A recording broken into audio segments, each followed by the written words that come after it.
Hello बच्चों, let's see the question. The question says this question consists of two statements each. So हमें कहा गया कि जो ये क्वेश्चन है ये इसके पास हमारे दो स्टेटमेंट्स है which is statement one and statement two. So हमें कहा गया कि क्या जो हमारी जो ये दोनों स्टेटमेंट्स है ये ट्रू है कि नहीं.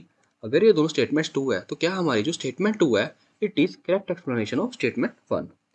सो सबसे पहले अगर हम देखें तो स्टेटमेंट वन में हमें कहा गया कि potassium is not obtained by the electrolysis of fused KCl. So हमें कहा गया कि जो पोटेशियम है इसको हम फ्यूज केसीएल के इलेक्ट्रोलिस से ऑब्टेन नहीं कर सकते.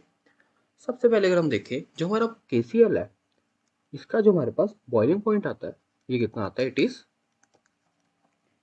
1039 केल्विन. अगर हम इसका मेल्टिंग पॉइंट देखें तो हमारे पास मेल्टिंग पॉइंट कितना आता है, इट इज 1063 केल्विन. सो यहाँ पे हम देख सकते हैं कि इसका जो बॉइलिंग पॉइंट है केसीएल का it is lesser than the melting point.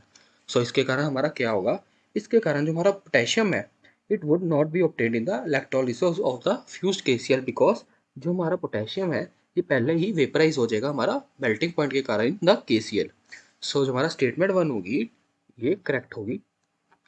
Statement to देखें तो यहाँ कहा गया हमें कि potassium vaporizes at the melting point of the KCl. So अभी हमने देखा कि ये भी स्टेटमेंट ट्रू है क्योंकि हमारा जो बॉइलिंग पॉइंट है it is lesser than the melting point. So इसके कारण जो हमारा पोटेशियम होगा ये मेल्टिंग पॉइंट पे ही वेपराइज हो जाएगा. सो स्टेटमेंट टू भी करेक्ट होगी. एंड हमारी जो स्टेटमेंट टू है it is correct explanation of statement one. So अगर ए ऑप्शन देखें तो ये बिल्कुल करेक्ट होगा. So I hope you understood it well. Best of luck.